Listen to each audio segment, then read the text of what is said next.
Hello and welcome everyone. So today we will discuss about our next scheme. Next scheme is PSL. Uh,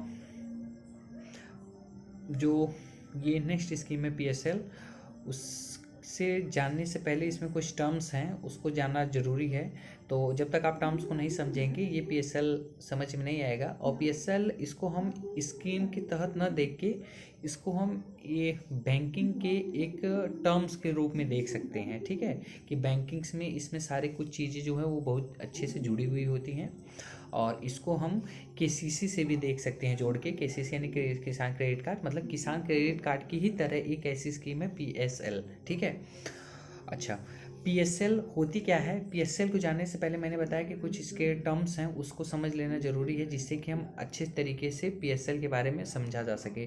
तो उसमें पहला एक word आता है ANBC। मैं सारों को अच्छे तरीके से इलोबरेट करके आपको समझाऊंगा जिससे कि आप चीज़ों को आसानी से ग्रैब कर सको। ठीक है, जिससे कि आपको किसी भी तरीके का मिटिगेशन ना हो। तो पहला टर्म, पहला जो वर्ड है वो ANBC PSL में आएगा ये वर्ड। ठीक है, तो आप उसको वहाँ समझने से अच्छा है पहले यहाँ समझ लीजिए कि फिर वहाँ आपको समझने में आसानी हो, और मैं उसी को एलिब्रेट कर दूंगा। ठीक, डिफाइन कर दूंगा। तो ANBC मीन्स क्या होता है कि adjusted net bank credit. Adjusted net bank credit ANBC। ठीक, होता क्या है ANBC? देखिए, बैंक क्या करता है, आपको एक चीज़ पता ना, बैंक हमको लोन प्रोवाइड कराता है, हमारे कैश को रिजर्व करता है। ये तो आपको बेसिक पता होगा। आपने इकोनॉमिक्स, जो लोग एग्रीकल्चर 12th में किए होंगे इकोनॉमिक्स से, या फिर ग्रेजुएशन में उनको इकोनॉमिक्स मिला होगा, उनको ये बहुत अच्छे से पता होगा कि बैंक का काम क्या है। बैंक एक सिक्योरिटी देता है, हमारे कैश को रिजर्व करता है, यानी जो हम कैश जमा, बैंक में आप पैसे जमा करते हैं ना, यानी कैश को रिजर्व करना, और प्लस हमें उसके बदले लोन प्रोवाइड कराना। ठीक है, या बैंक हमको लोन देता है, तो लोन देता है तो लोन देता है तो कुछ ना कुछ सिक्योरिटी रखता है। ठीक है, तो बैंक लोन देने के साथ साथ, बैंक जो है वो लोन देता है कैश रिजर्व रखने के साथ साथ एक और काम करता है, वो दूसरी कंपनी से बॉन्ड अप करता है। कहने का मेरा मतलब ये है कि बैंक, पहला तो हम लोग का काम ये है कि, मतलब पहला तो बैंक ये काम करता है कि वो लोन देता है और कैश को रिजर्व करता है, और दूसरा बैंक का काम ये है कि दूसरे किसी कंपनी से वो इन्वेस्ट करता है, जिसको हम शॉर्ट में PPP कहते हैं। PPP ट्रिपल P है। PPP का मतलब होता है पब्लिक प्राइवेट पार्टनरशिप। कहने का मतलब है कि इसमें बैंक किसी भी कंपनी से, मान लीजिए, टाई अप करता है। कहने का मतलब कि जैसे मान लीजिए कि आप बैंक हैं, ठीक है, मान लीजिए कोई व्यक्ति है, मान लीजिए बैंक है वो, और मैं कोई किसी कंपनी का ऑनर हूँ, तो मैं बैंक से जाके अपना टाई अप कराऊंगा, यानी कुछ पैसा बैंक का लगेगा और कुछ पैसा मेरा लगेगा। हम लोग बिजनेस स्टार्ट करेंगे, और बिजनेस करने के बाद जो उसमें लाभ होगा उसमें आधा आधा शेयर कर लेंगे। ये काम बैंक करता है, तो यही होता है ANBC। ANBC का मतलब होता है कि पर्टिकुलर एक बैंक और मैं, ये दोनों मिल के जब किसी भी स्टार्टअप को स्टार्ट करते हैं, किसी भी काम को स्टार्ट करते हैं, स्टार्टअप करते हैं, तो उसमें उसमें जो भी मतलब स्टार्टअप होता है, उसमें जो मतलब बेनिफिट निकलता है उसका, उसका आधा मतलब आधा ऑनर लेता है और आधा बैंक लेता है। यही होता है ANBC। ठीक है, पहला हो गया ANBC। दूसरा है PSL। PSL यही है जो हम लोग स्कीम में पढ़ने जा रहे हैं, प्रायोरिटी सेक्टर लीडिंग। मतलब इसका मतलब ये होता है कि हमको किसको कितनी प्रायोरिटी देनी है, इस टाइप से ये चीज़ें डिसाइड होती हैं। अब आप ये समझ नहीं पा रहे होंगे कि सर प्रायोरिटी किसको कैसे देनी है, कि क्या मतलब है, क्या चीज़ें आप कहना चाह रहे हैं। देखिए, बैंक क्या करता है, बैंक लोन देता है। ठीक है, तो बैंक लोन देता है, तो कभी आपने ये चीज़ सोची कि बैंक किसको किसको लोन देता है? बैंक लोन किसको किसको देता है, तो और बैंक किसको प्रायोरिटी देता है ज़्यादा लोन देने की। जैसे प्रायोरिटी का मतलब एक एग्जांपल से अपने उसमें डेली बेसिस पे समझते हैं कि जैसे प्रायोरिटी में क्या होता है कि कुछ लोग, प्रायोरिटी का मतलब होता है कुछ लोग क्या करते हैं, हम, हमारी प्रायोरिटी क्या है कि हमको जल्दी सिलेक्शन मिल जाए, हम सर्विस करने लगे, ये हमारी प्रायोरिटी है। ठीक है, घर वालों की प्रायोरिटी क्या है कि उसकी सर्विस लग जाए, उसकी जल्दी शादी कर दो, सारा कुछ मतलब कि वो सेटलमेंट हो जाए। तो प्रायोरिटी सबकी अपनी अपनी लाइफ में अलग होती है। कुछ लोग अपने बिजनेस को प्रायोरिटी देते हैं, कुछ लोग सर्विस को प्रायोरिटी देते हैं, कुछ लोग फार्मिंग को प्रायोरिटी देते हैं, तो उस टाइप से प्रायोरिटी होता है ना, सबकी अपनी अपनी चॉइस होती है, उस हिसाब से प्रायोरिटी। कुछ लोग अपने फैमिली को ज़्यादा प्रायोरिटी देते हैं, कुछ लोग अपने वाइफ को प्रायोरिटी ज़्यादा देते हैं, तो उस टाइप से प्रायोरिटी डिसाइड की जाती है, ठीक है। तो ऐसे ही PSL में भी होता है। PSL का मतलब होता है कि इसमें जो RBI ने गाइडलाइन जारी की है कि आपको मतलब जितने बैंक है, जो लोग लोन प्रोवाइड करते हैं, जो बैंक लोन देता है उसको प्रायोरिटी देना पड़ेगा। अब वो किस किस फील्ड में दे सकते हैं वो मैं आगे डिस्कस करूंगा इसी स्कीम में, ठीक है। तो PSL का मतलब होता है कि कोई भी बैंक जो लोन देता हो वो कितने लोगों को, यानी कितने कितने विभाग को, चाहे वो एग्रीकल्चर हो जाए, एजुकेशन हो जाए, या टेलीकॉम हो जाए, या फिर कह सकते हैं कि अपना एक्सपोर्ट क्रेडिट वगैरह हो जाए, जो भी, मैं आगे इसके बारे में एलोबरेट भी करूँगा इस चीज़ को, ठीक है। तो वो उन चीज़ों मतलब उन लोगों को वो लोन देता है, और जिसके मतलब कि जिसकी प्रायोरिटी ज़्यादा होती है उसको सबसे पहले लोन दिया जाता है, जिसकी प्रायोरिटी लेस कम होती है मतलब कम होती है उसको थोड़ा लेट दिया जाता है, ठीक। जो तीसरा टर्म आता है, जो वर्ड है, वो है ENWR, छोटा सा यस लगा है उसमें। ENWR ही समझिए। ENWR का मतलब होता है नेगोशिएबल वेयर हाउस रिसिप्ट। अब ये क्या चीज़ होती है? ENWR का मतलब होता है कि आप लोग कभी एज ए FO बनेंगे, जो लोग FCI में होते हैं ना, फूड कॉर्पोरेशन ऑफ इंडिया 1963 में बना था, तो जो लोग FCI में होते हैं उनको बहुत अच्छे से पता होता है ENWR के बारे में, क्योंकि वही लोग ENWR को जनरेट करते हैं। होता क्या है ये चीज़ कि जब मान लीजिए कि आपको बैंक से लोन चाहिए, तो बैंक में आप लोन लेने जाएंगे तो बैंक आपसे कोलेट्रल लेगा। कोलेट्रल मतलब उस दिन मैंने बताया था ना, कोलेट्रल का मतलब होता है सिक्योरिटी लेगा, ठीक है। तो करता क्या है बैंक कि आपसे सिक्योरिटी में आपका ENWR का रिसिप्ट लेता है। अब वो क्या चीज़ होती है ENWR का मतलब होता है कि मान लीजिए आपके पास कोई ग्रेन है, व्हीट है, पैडी है, ठीक है, या मेज़ है, जो भी है, जो भी MSP जिस पे लागू हुआ है, उस ग्रेन्स को या उस अनाज को आपने गोडाउन में रखवा दिया है। तो गोडाउन में रखवा दिया है, जितने का आपका अनाज होगा, ठीक है, जितने का आपका अनाज होगा उतने ही आपकी उसकी वैल्यू होगी। मतलब मान लीजिए कि मैंने 1 कुंटल अनाज गोडाउन में रखवा दिया है, तो मेरी वैल्यू जैसे जितनी MSP चल रही होगी 2200-2300 जितने रुपए होगी, उस हिसाब से उसकी क्या नाम है वैल्यू होगी। और वही जो वैल्यू होती है वही हम बैंक में कोलेट्रल के रूप में देते हैं। यानी बैंक जो होता है, यदि बैंक मुझे लोन देगा तो मुझसे ENWR का रिसिप्ट लेगा, ठीक है, ENWR का रिसिप्ट लेता है, और उस ENWR के रिसिप्ट के बेस पे, ENWR का जो रिसिप्ट है उस पर जितना मूल्य है, जितना मैंने अपने अपने अनाज को गोडाउन में सेट किया है, मान लीजिए कि मैं लोन नहीं चुका पाता, तो वो जो गोडाउन में मेरा रखा अनाज है वो गवर्नमेंट अपने पास रख लेगी, ठीक है। तो और मान लीजिए मैंने समय से लोन चुका दिया, तो जो ENWR का रिसिप्ट मतलब जो मैंने उस ENWR में या जो गोडाउन में रखा है उसको मैं अपने घर ले जा सकता हूँ। इस टाइप से होता है ENWR का रिसिप्ट, ठीक है। इसमें जो मैक्सिमम लिमिट बनाई गई है वो आपको वो 5 लाख रुपए तक बनाई गई, मतलब 5 लाख रुपए तक का आप अनाज गोडाउन में रख सकते हैं और उस रखे हुए अनाज से आप लोन ले सकते हैं, ठीक है। ENWR ये होती है। होपफुली ये समझ में आया होगा। फिर जो नेक्स्ट हमारा टर्म है वो है प्लेज या हाइपोथिकेशन। प्लेज है या हाइपोथिकेशन या मोरगेज, ये 3 वर्ड होते हैं, तीनों को समझिए, बहुत आसान है। प्लेज का मतलब क्या होता है? देखिए, प्लेज का मतलब होता है कि मान लीजिए कि आपको बैंक से लोन लेना है, ठीक है, और बैंक से आपको लोन लेना है और बैंक से आप लोन ले रहे हैं, तो बैंक ने आपसे कोलेट्रल मांगा या सिक्योरिटी मांगा, तो सिक्योरिटी में आप बैंक को गोल्ड दे रहे हैं, ठीक है। तो गोल्ड क्या क्या मतलब होता है कि यदि आपको बैंक से लोन चाहिए तो आप गोल्ड को, सोने को, अपने मतलब जो ज्वेलरी वगैरह है उसको आप बैंक में गिरवी रखते हैं। मतलब मीन्स कहने का, गिरवी रखने का मतलब होता है कि बैंक में आप सोने को जाके बैंक में रखते हैं, ठीक है।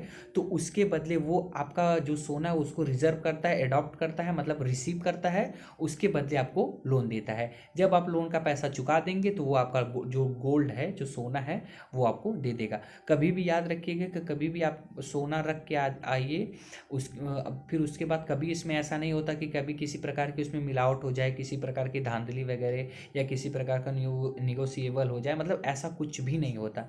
आपने गोल्ड को रखा है वहाँ पे तो वो एज इट इज़ आपको वैसे ही मिलेगा। यदि आपने 24 कैरेट गोल्ड रखा है, ठीक है, ये कैरेट समझते हैं ना गोल्ड का, 24 कैरेट, 22 कैरेट, लड़कियां होंगी जो लोग वो तो और अच्छे से समझती होंगी, जिनको ज्वेलरी वगैरह पसंद होता है, ठीक है। ये फीमेल का एक साइकोलॉजी भी इस टाइप से होता है।